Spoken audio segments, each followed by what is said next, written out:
Je suis tombé sur le témoignage qu'un homme de Dieu rendait. Vous pouvez trouver ça sur le net.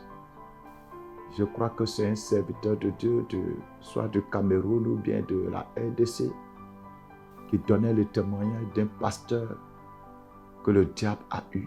Mais comment le diable a eu ce pasteur? C'était un homme de Dieu redoutable. À cause de lui, les sorciers ne pouvaient pas traverser, ils ne pouvaient pas s'envoler sur le territoire où il était. Quand lui se met en prière, tout ce qu'ils font est détruit. Et les sorciers ont tout fait. Ils ont tout fait. Ils ont tout fait. Ils n'ont pas réussi à la voir. Et il y a une jeune fille, une jeune dame, qui n'était même pas gradée dans la haute sorcellerie, qui a dit à son chef, moi je vais aller, je vais la voir. Et les autres se sont moqués d'elle. Toi, tu peux faire quoi? Quelqu'un que des gens forts au milieu de nous n'ont pas pu avoir, toi là, tu peux faire quoi? Elle dit, laisse-moi aller seulement. Vous savez quoi? Cette dame, cette jeune dame, a découvert la faiblesse, a découvert la brèche. Et cette brèche, c'était que le pasteur était cruellement dans le besoin. C'est vrai, il avait l'onction. Dieu l'utilisait puissamment. Mais il était abandonné par ses fidèles. Personne ne se souciait de lui. Et la dame est entrée dans l'église. Elle est devenue fidèle de l'église de ce pasteur. Elle a pris de son temps. Elle est devenue camarade à la femme du pasteur. Elle a commencé à pouvoir aux besoins de l'église, à pouvoir aux besoins du pasteur, à financer la maman pasteur, lui donner les moyens, la faire voyager. Maman pasteur a commencé à voyager pour faire des affaires. Elle a changé la vie de l'homme de Dieu. Elle a changé les choses dans l'église. Après avoir fait ces choses, pendant un long moment, un jour, elle s'est arrangée pour faire voyager la maman pasteur pour des affaires.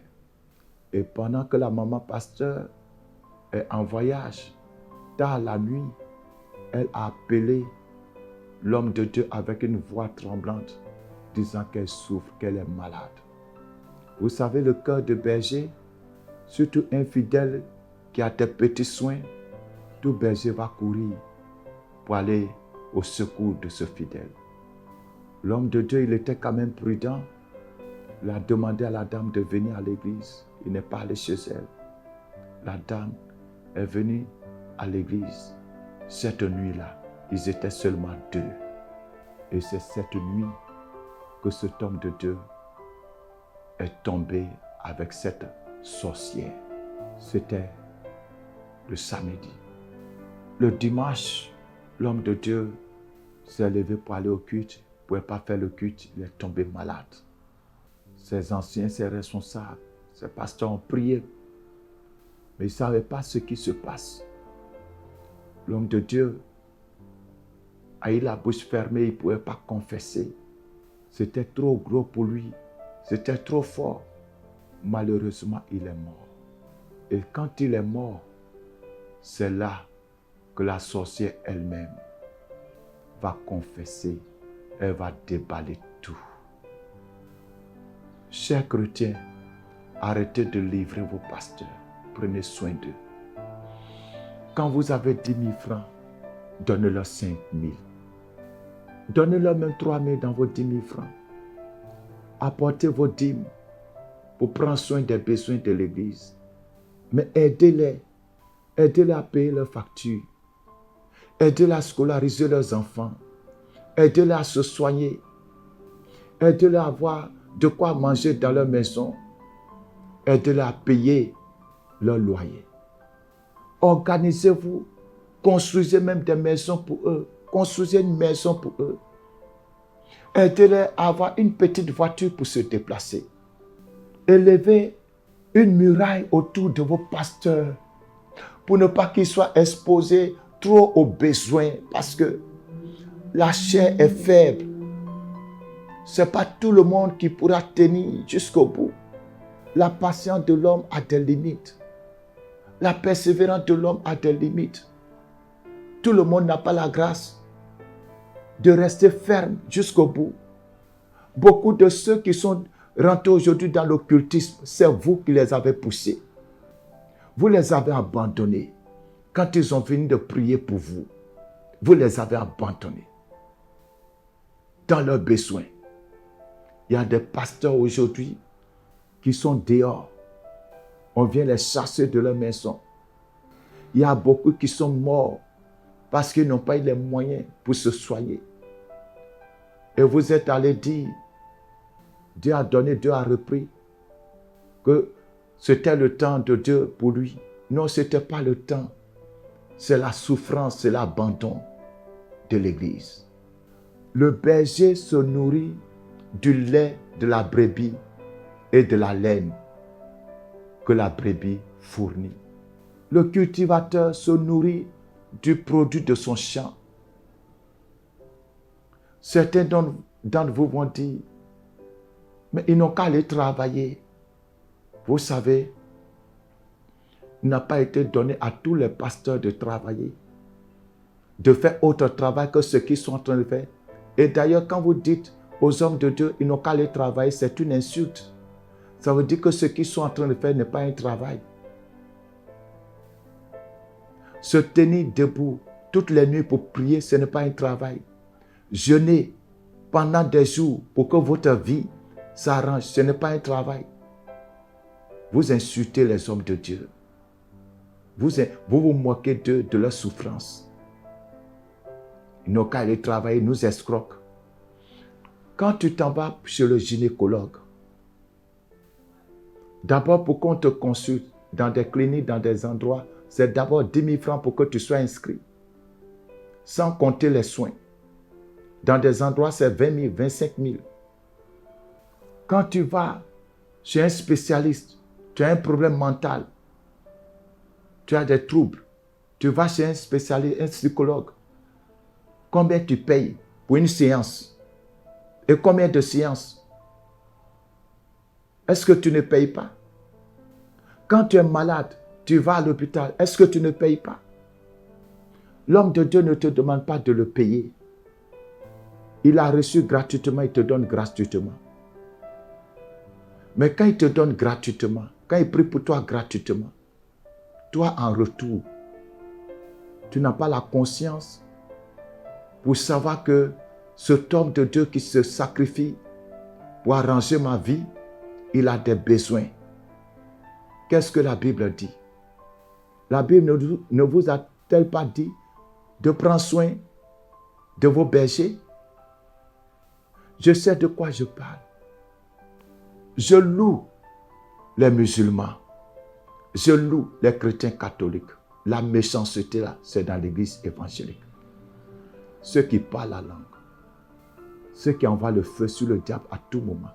La méchanceté là, c'est au milieu de nous.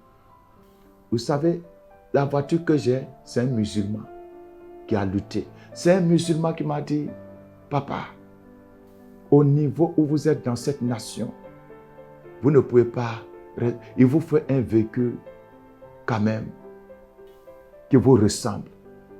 Je dis, mon frère, je n'ai pas les moyens pour ça. Il dit non, papa, c'est vous qui ne savez pas ce que vous êtes. C'est vous qui ne savez pas ce que vous êtes pour ce pays. Je vous dis que c'est un musulman qui me parle de cette manière. Je dis, papa, il y a des endroits où on rentre, quand on voit les gens qui parlent de vous, et savoir que vous n'avez pas une bonne voiture, papa, moi je vais me battre. Faites ce que vous pouvez faire. Le reste, laissez ça dans ma main. Un musulman, pendant qu'il y a des chrétiens, des hommes d'affaires pour qui j'ai prié, qui prospèrent aujourd'hui. Pendant que j'ai des enfants spirituels pour qui j'ai prié, qui prospèrent aujourd'hui. Pendant qu'il y a des hommes politiques pour qui j'ai prié, qui prospèrent. Mais un musulman, Il s'est donné corps et âme pour que je puisse avoir une voiture. Un autre musulman, les programmes que nous faisons pour la nation, pas des programmes pour mon église. Si vous regardez tous les programmes que je fais, ce sont des programmes pour la nation, ce ne sont pas des programmes pour mon église, ce ne sont pas des programmes pour mon ministère. Je suis obligé de laisser l'église dans la main de d'autres personnes, des disciples, pour m'occuper du sujet de la nation. Et j'ai commencé ce programme depuis 2006. Mais jamais un chrétien ne s'est levé pour dire, homme de Dieu, je vais t'accompagner financièrement. Jamais. Et quand nous organisons des programmes, le programme le moins cher, c'est 4 millions. Et c'est presque tout le temps que nous faisons les programmes. Le moins cher, c'est 4 millions. Mais je dis, musulmans, quand on devait faire le programme de commémoration et de repentance par rapport au ministère du prophète Kakou Sévérin, d'abord, ceux qui nous ont combattus pour ce programme, ce sont les propres fils de Kakou Sévérin. Ce sont ces propres fils qui nous ont combattus. Certains ont fait des vidéos. Des gens même qui ont pris Kakou Sévérin comme leur carte visa, comme leur passeport. Nous autres, on a connu Kakou de loin. Mais des gens pour qui Kakou Sévérin était leur visa, leur laisser passer. Ceux qui sont devenus aujourd'hui ceux qui sont à cause du nom du prophète Kakou, ce sont eux qui se sont levés contre nous. Ils nous ont combattus comme ils le pouvaient. On avait besoin de la logistique. Le chrétien, le frère chrétien qui devait nous fournir la logistique, nous a taxé des millions. Et il était pressé, il fallait qu'on lui donne l'argent vite. Bien avant même la date du programme, il nous pressait pour qu'on lui verse l'argent. C'était un chrétien. Et même quand il a envoyé le matériel, il a fini les installations, il y a une pièce qui manquait quelque part. Mais nous avons fait le programme. Il a pris cet argent. Voilà que musulmans, cette année, musulmans, un musulman à qui nous nous sommes adressés pour lui dire que nous voulons faire la prière pour le pays. Ce musulman, parce qu'on lui a dit que c'est pour prier pour le pays, les appareils que cet homme nous a donnés, le prix qu'il nous a fait était incroyable. Il nous a demandé le tiers de ce que l'autre nous avait demandé. Et il nous a amené des appareils très très sophistiqués. Et le programme que nous avons lancé pour le 19 septembre, ce même opérateur, tout ce que nous lui avons demandé, nous lui avons demandé le podium, les écrans LED, les chaises, toute la logistique. Parce qu'on doit faire le programme sur un terrain. Le monsieur nous a fait un prix incroyable. Aucun chrétien ne nous donnera ça à ce prix. Un musulman. J'oubliais.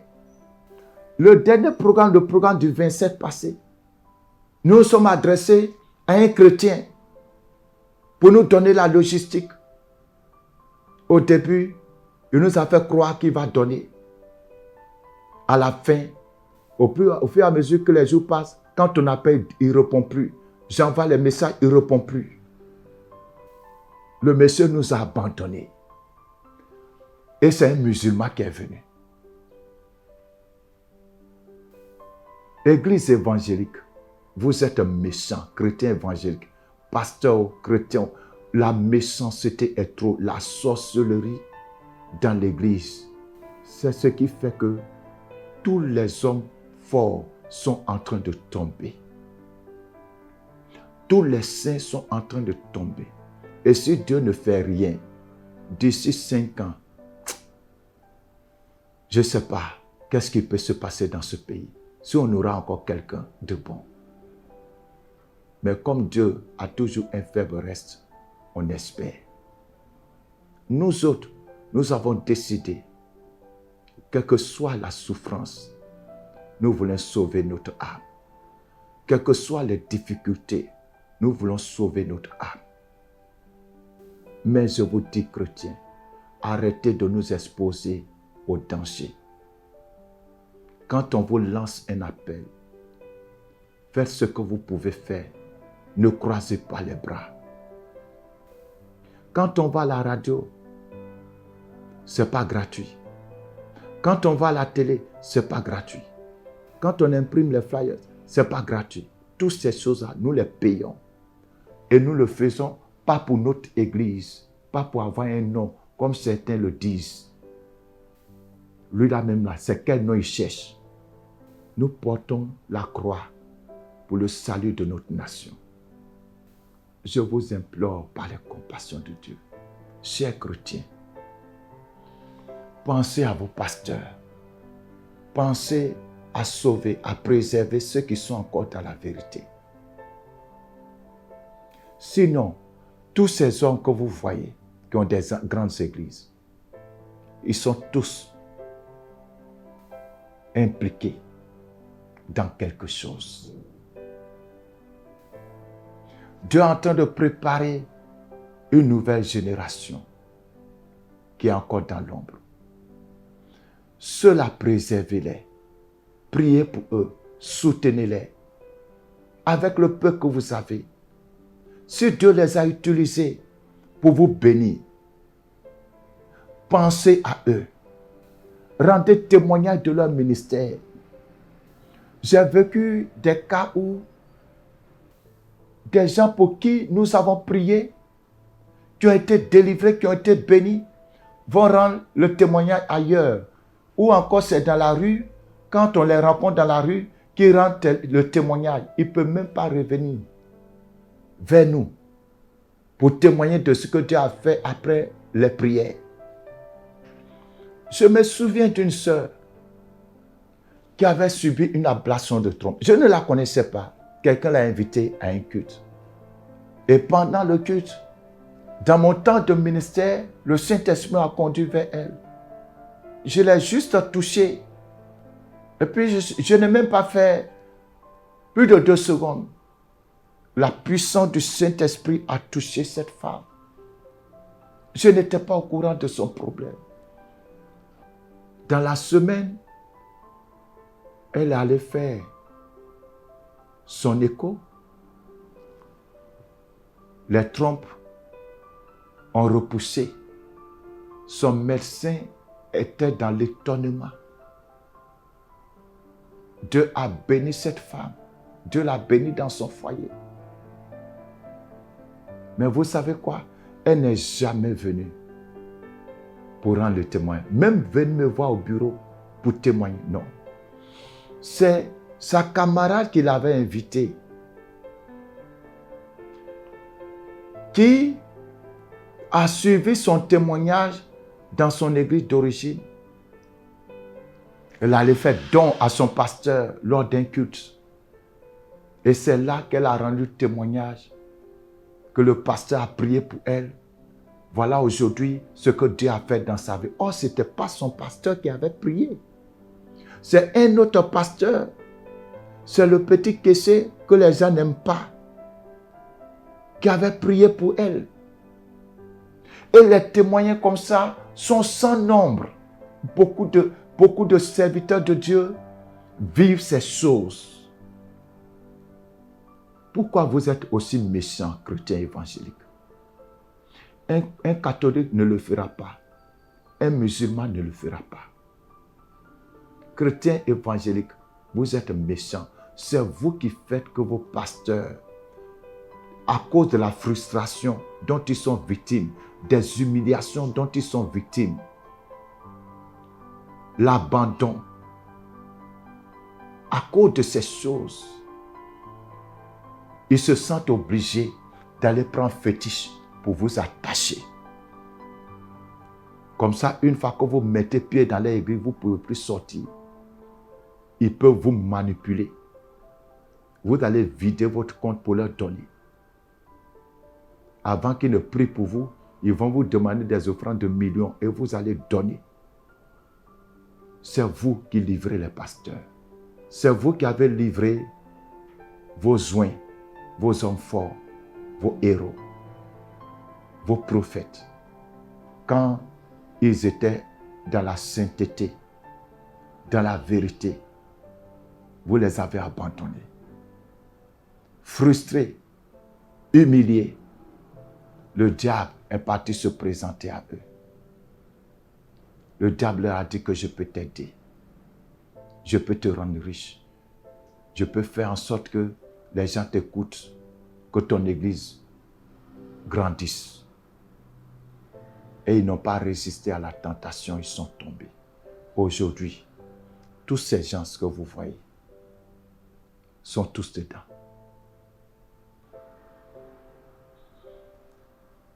Que le Seigneur Jésus-Christ sanctifie son Église. En le disant, je ne donne pas raison à ces personnes parce qu'ils pouvaient résister comme nous autres, nous résistons. Ils pouvaient persévérer comme nous autres, nous persévérons. Ce n'est pas une excuse pour eux. Mais je dis, vous êtes aussi responsables. Repentez-vous. Changez votre manière de faire. Que le Seigneur utilise ces paroles pour parler à vos cœurs. Au nom de Jésus-Christ de Nazareth. Amen.